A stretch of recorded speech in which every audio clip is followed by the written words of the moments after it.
कांग्रेस ने बीजेपी पर लगाया आरोप। कांग्रेस का कहना है कि यूपी में भाजपा के जीतने के बाद भारत को हिंदू राज्य बनाया जाएगा।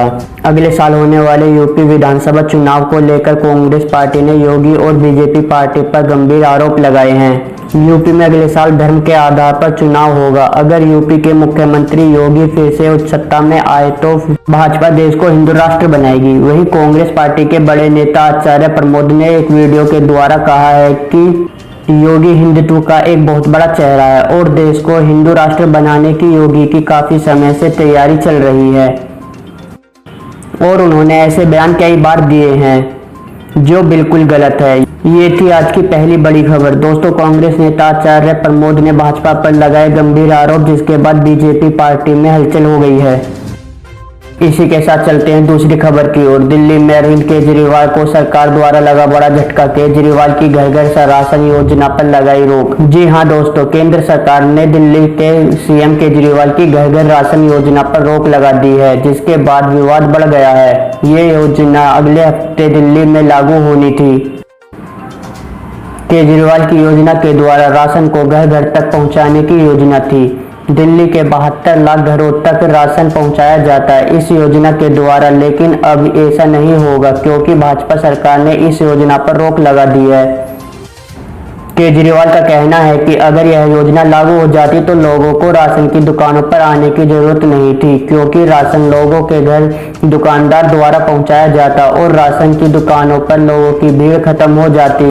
लेकिन आज केंद्र सरकार ने घर घर राशन योजना पर रोक लगा दी है। इसी बीच चलते हैं दोस्तों आज की बड़ी खबर पर। योगी से नाराज हैं पीएम मोदी। जी हां दोस्तों, योगी के जन्मदिन पर पीएम मोदी ने नहीं दी योगी को जन्मदिन की शुभकामनाएं। आजकल खबरों में बताया जा रहा है कि मोदी और योगी के रिश्तों में कड़वाहट आ गई है, क्योंकि 5 जून को योगी के जन्मदिन पर मोदी ने ट्विटर पर योगी को जन्मदिन की बधाई नहीं दी, जिसके बाद यूजर्स का कहना है कि मोदी ट्विटर पर देश विदेश के लोगों को शुभकामनाएं देने नहीं भूलते हैं, तो अपने खास यूपी के सीएम योगी को जन्मदिन की शुभकामनाएं देना कैसे भूल गए। लोगों का कहना है कि मोदी इसलिए नाराज है क्योंकि अगले साल 2022 में होने वाले चुनाव भाजपा हार रही है और अभी हुए पंचायती चुनाव भी हार गई थी। योगी के खराब प्रदर्शन की वजह से ही मोदी नाराज हैं और हो सकता है योगी को हटाकर नया चेहरा भी आ सकता है। जी हां दोस्तों, आपने सही सुना, इस अगले साल होने वाले यूपी चुनाव में हो सकता है योगी को हटाकर हमें कोई और नया चेहरा देखने को मिल जाए।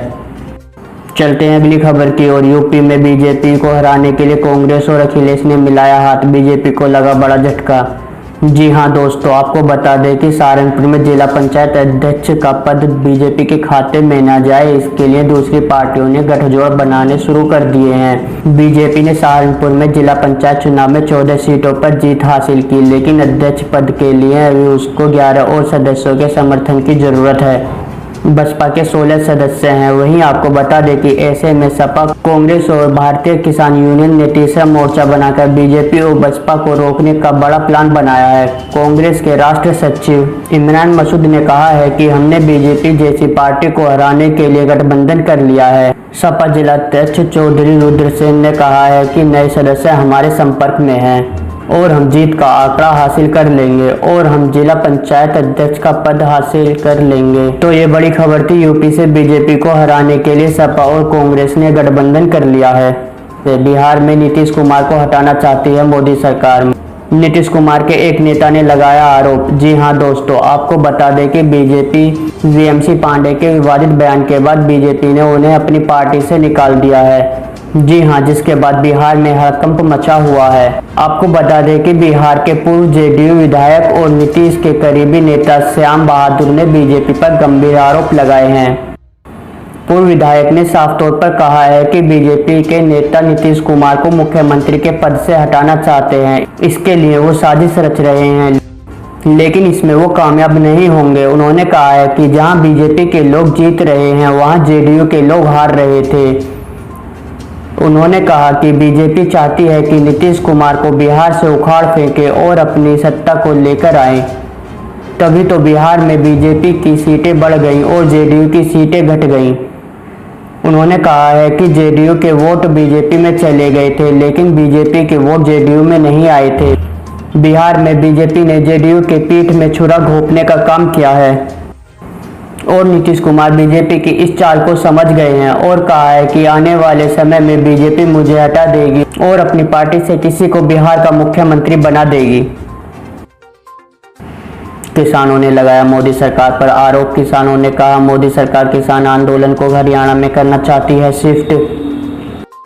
आपको बता दें कि कृषि कानून को लेकर दिल्ली सीमा पर अब भी किसान कर रहे हैं आंदोलन। अभी भी विरोध प्रदर्शन जारी है। किसान यूनियन के नेता राकेश टिकैत ने आरोप लगाया है कि केंद्र सरकार किसान आंदोलन को दिल्ली सीमा से हटाकर हरियाणा के जिंद में स्थापित करना चाहती है। किसानों ने कहा है कि लेकिन हम ऐसा नहीं होने देंगे।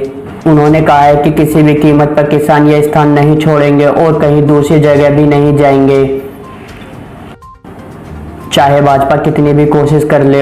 और हम भाजपा का विरोध तब तक करेंगे जब तक बीजेपी तीनों बिलों को वापस नहीं ले लेती है। इसी बीच चलते हैं दोस्तों अगली बड़ी खबर की और बंगाल में बीजेपी को लगा बड़ा झटका। भाजपा नेता शुभेंदु अधिकारी और उनके भाई पर लगाया टीएमसी ने चोरी का आरोप। आपको बता दें कि बंगाल में भाजपा को एक और बड़ा झटका लगा है। बंगाल के काथी में टीएमसी ने बीजेपी नेता शुभेंदु अधिकारी और उनके भाई के खिलाफ एफआईआर दर्ज कराई है। टीएमसी ने आरोप लगाया है कि शुभेंदु अधिकारी और उनके भाई ने नगर पालिका से राहत सामग्री की चोरी की है।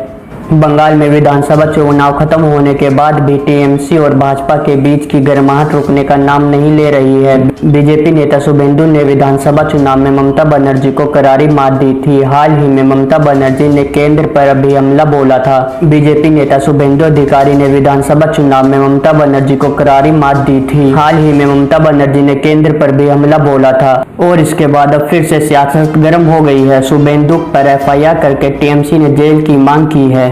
इसी बीच चलते हैं दोस्तों अगली बड़ी खबर की ओर। प्रियंका गांधी ने मोदी पर लगाया आरोप। कहा कि कोरोना महामारी के चलते खुद को चमकाने में लगे रहे मोदी। जी हां दोस्तों, आपको बता दें कि कांग्रेस महासचिव प्रियंका गांधी ने मोदी पर आज सीधा हमला करते हुए कहा है कि जब कोरोना की दूसरी लहर की तैयारी करनी चाहिए थी तब प्रधानमंत्री कोरोना महामारी पर जीत हासिल कर खुद को चमकाने की कोशिश कर रहे थे। प्रियंका गांधी ने कहा है कि इसके लिए कौन जिम्मेदार है। प्रधानमंत्री का देश और देशवासियों को बचाने का कर्तव्य था, लेकिन प्रधानमंत्री खुद को चमकाते रहे, दूसरे देशों को वैक्सीन बेचते रहे, देशवासियों के लिए कुछ नहीं किया। आज प्रियंका गांधी ने प्रधानमंत्री पर गंभीर आरोप लगाए हैं।